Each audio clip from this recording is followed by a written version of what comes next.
you, sir. അല്ല ഇത് കാണുമ്പോഴത്തേക്കും ഒരു കാര്യമുണ്ടേ സുരേഷ് ഏട്ടാ, ഞാൻ പറഞ്ഞില്ല എൻ്റെയൊക്കെ ചെറുപ്പകാലത്താണ് ഞാൻ ലേലമൊക്കെ കാണുന്നത്. സുരേഷ് ഏട്ടനും വലിയ മാറ്റമില്ല, നന്ദിനി ചേച്ചിക്കും വലിയ മാറ്റമില്ല, ഞാനൊക്കെ അങ്ങ് വയസ്സായി. ഇതെങ്ങനെയാണ് മാം, ഇതെങ്ങനെയാണ്, how you maintain your beauty actually? കാരണം തമിഴിൽ ഭയങ്കര തിരക്കുള്ള ആക്ട്രസ് ആണ് കേട്ടോ സുരേഷ് ഏട്ടാ.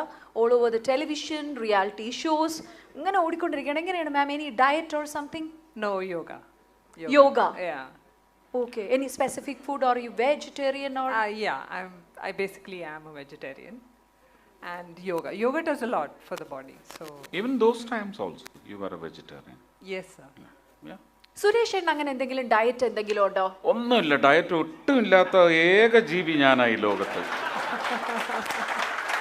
അല്ല എന്നാലും മമ്മൂക്ക പറയുന്നത് കേട്ടിട്ടുണ്ട് സുരേഷ് ഏട്ടാ, ഒരു നടനെ സംബന്ധിച്ച് ശരീരമാണ് അവന്റെ ആയുധം എന്ന്. അപ്പൊ സുരേഷ് ഏട്ടൻ ഈ ബോഡി എന്തെങ്കിലും ഫിറ്റ്നസ് ഫ്രീക്ക് പോലെ? ഭക്ഷണത്തിന്റെ കാര്യം പറയുമ്പോൾ മമ്മൂക്ക എന്ന് പറയുന്ന മനുഷ്യന്റെ പേര് ഇവിടെ ഉച്ചരിക്കരുത്, പോളണ്ടിന്റെ പേര് ഇവിടെ ഉച്ചരിക്കരുത്. അതൊരു അപൂർവ ജന്മമാണ്. അങ്ങനൊന്നും ലോകത്താർക്കും പറ്റില്ല. വലിയ നടനാണ് മോഹൻലാൽ, മോഹൻലാലിനും പറ്റില്ല അതുപോലെ ആവാൻ. അല്ല ഇമ്പോസിബിൾ. അല്ല മമ്മൂക്കയുടെ ഇഷ്ടപ്പെട്ട ഭക്ഷണം കഴിക്കാതെ ആയിട്ട് എത്രയോ വർഷങ്ങളായി എന്നൊക്കെ നമ്മളിങ്ങനെ ഇന്റർവ്യൂസിൽ കാണാം.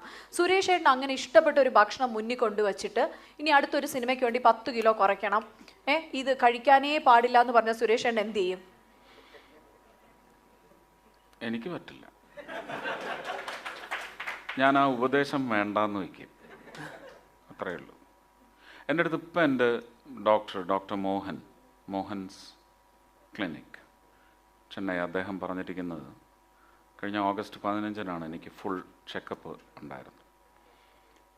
അപ്പോൾ അദ്ദേഹം പറഞ്ഞത് എൻ്റെ ഷുഗറിനുള്ള മരുന്നെല്ലാം നിർത്തിത്തരാം, ഒറ്റ കണ്ടീഷൻ, 6 മാസത്തിനുള്ളിൽ ഫെബ്രുവരി 15-നുള്ളിൽ എൻ്റെ 107 കിലോ 100 കിലോ ആവണം.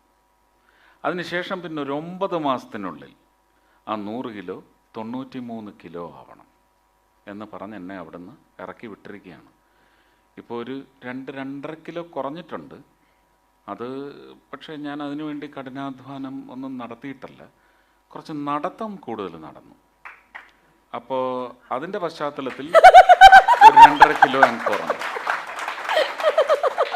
പിന്നെ അതിൻ്റെ തിരിച്ചടി എന്ന നിലയ്ക്ക് ചില വക്രങ്ങളുടെ എല്ലാം കുബുദ്ധി പ്രയോഗങ്ങളെല്ലാം വരുന്നതിൻ്റെ പേരിൽ ഒരു കിലോയും കൂടെ ഉടനെ തന്നെ കുറയും. You know, ma'am, we were saying actually he is one guy who act only in movies, who doesn't act in real life. Kind of a real life star ആണ് സുരേഷ് ഏട്ടൻ എന്ന് ഞങ്ങൾ എല്ലാവരും പറയാറുണ്ട്. മാമിൻ്റെ അന്നത്തെ ഓർമ്മകൾ എന്തായിരുന്നു during the shooting of the ലേലം സുന്ദര പുരുഷൻ? ആ കെമിസ്ട്രി എങ്ങനെ ഓർത്തെടുക്കുന്നു മാം?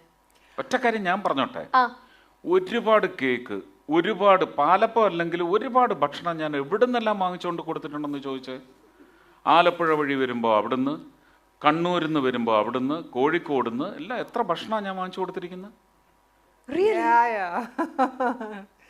He used to give me a lot of food then.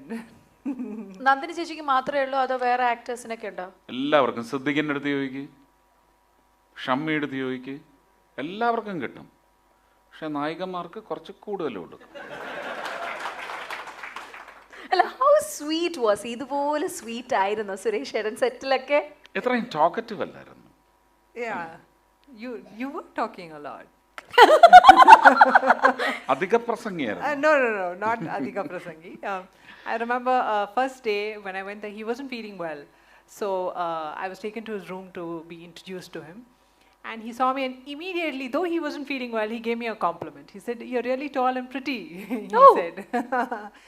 And I was like really surprised because he wasn't feeling well, and would anybody think of giving somebody else a compliment at that time? But he did.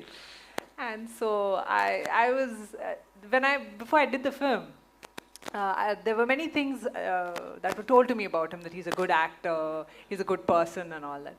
But when I met him, he was more than that. He was more than just being a humble person, a good actor. I don't know how to describe him sometimes because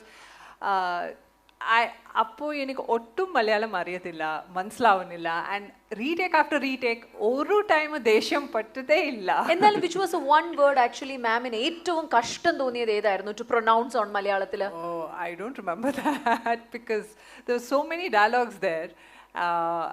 It was a tongue twister for me then. ഇപ്പോൾ കുറച്ച് മനസ്സിലാവും, കുറച്ച് സംസാരിക്കും. ഈ ശ്രീ ധർമ്മശാസ്ത്ര ക്ഷേത്രം എന്നൊക്കെ പറയാൻ പറ്റുന്നുണ്ടോ മാം? അങ്ങനെ വല്ലതൊക്കെ ഒന്ന് നോക്കാൻ പറ്റുമോ? ശ്രീ ധർമ്മശാസ്ത്ര ക്ഷേത്രം, മാളയപ്പുറം രണ്ടാം ഭാഗം നായികയാണ്. അല്ല എന്നാലും മാം ഹൗ വാസ് ലൈക്ക്, കാരണം ജോഷി സർ എന്ന് പറയുന്ന ഒരു ലെജൻഡ് ആസ് എ ഡയറക്ടർ, ഒരു ഭയങ്കര super star as A hero. So അന്ന് എന്തെങ്കിലും ഒരു ടെൻഷൻ, പ്രഷർ ഒക്കെ ഉണ്ടായിരുന്നോ മാമിന്? ഇല്ല, എനിക്ക് തോന്നിയിട്ടേ ഇല്ല. Because it was so friendly. For everything I said they would have a joke or we would like go picnic there and ശ്രദ്ധിക്കൊക്കെ നല്ലതുപോലെ കളിയാക്കുമായിരുന്നു. അപ്പൊ അതുകൊണ്ട് അങ്ങനെ ജോവിയലായിട്ടൊക്കെ അങ്ങനെ പോയി, വലിയ പ്രഷർ ഉണ്ടായില്ല. yes. പക്ഷെ എനിക്ക് നിങ്ങളുടെ രണ്ടുപേരുടെയും ജോഡി കാണാൻ ഭയങ്കര ഇഷ്ടമാണ് സുരേഷ് ഏട്ടൻ. കാരണം സുരേഷ് ഏട്ടൻ നല്ല ഹൈറ്റ് ഉള്ളതുകൊണ്ട് മാമിനും ആ ഹൈറ്റ് ഉള്ള രണ്ടും ഭയങ്കര ബാലൻസ്ഡ് ആയിരുന്നു. പിന്നെ രണ്ടുപേർക്കും പാലപ്പത്തിന്റെ നിറവും ആയതുകൊണ്ട് ഈയിടയ്ക്ക് അദ്ദേഹത്തിന്റെ ഒരു പഴയ നായിക എന്ന് പറയുമ്പോൾ ലേലം, സുന്ദരപുരുഷൻ എന്നീ ഹിറ്റ് സിനിമകളിൽ സുരേഷ് ഗോപിയുടെ നായികയെ അഭിനയിച്ച നന്ദിനി സുരേഷ് ഗോപിക്ക് ഒരു സർപ്രൈസ് അഭിമുഖം നൽകിയിരുന്നു, അല്ലെങ്കിൽ സർപ്രൈസ് വിസിറ്റ് നൽകിയിരുന്നു. അപ്പോൾ ആ വേദിയിലേക്ക് നന്ദിനി വരുന്ന കാര്യം സുരേഷ് ഗോപിക്ക് അറിയില്ലായിരുന്നു.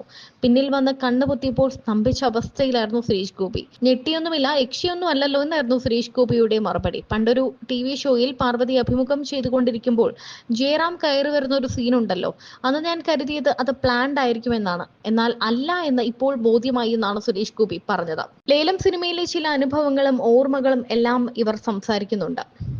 നന്ദിനിക്ക് ഇപ്പോഴും ഒരു മാറ്റവുമില്ല. അന്ന് സിനിമയിൽ ഒരു പാലപ്പത്തിന്റെ നിറമാണ് എന്ന് നന്ദിനിയെ നോക്കി പറയുന്നൊരു രംഗമുണ്ട്. അത് നന്ദിനിയെ കണ്ടതിന് ശേഷം രഞ്ജി പണിക്കർ എഴുതി ചേർത്ത ഡയലോഗാണെന്നാണ് സുരേഷ് ഗോപി വെളിപ്പെടുത്തിയത്. താൻ ഇതുവരെ പാലപ്പം കഴിച്ചിട്ടില്ല എന്ന് തന്റെ പഴയ നായിക പറഞ്ഞപ്പോൾ അത് വാങ്ങിക്കൊടുക്കാനും മാറിക്കൊടുക്കാനും വരെ സുരേഷ് ഗോപി തയ്യാറായി. ലേലം സിനിമയുടെ ലൊക്കേഷനിൽ വെച്ച് നന്ദിനിക്ക് ഒരുപാട് ഭക്ഷണം വാങ്ങിക്കൊടുത്തതായും സുരേഷ് ഗോപി പറയുന്നുണ്ട്. അന്നും നന്ദിനി വെജിറ്റേറിയൻ ആയിരുന്നു എന്ന് സുരേഷ് ഗോപി ഇപ്പോഴും ഓർക്കുന്നു. ആദ്യമായി കണ്ടപ്പോൾ സുന്ദരിയാണ് എന്ന് സുരേഷ് ഗോപി പറഞ്ഞത് ഇപ്പോഴും നന്ദിനിക്കും വളരെ നല്ല ഓർമ്മയാണ്.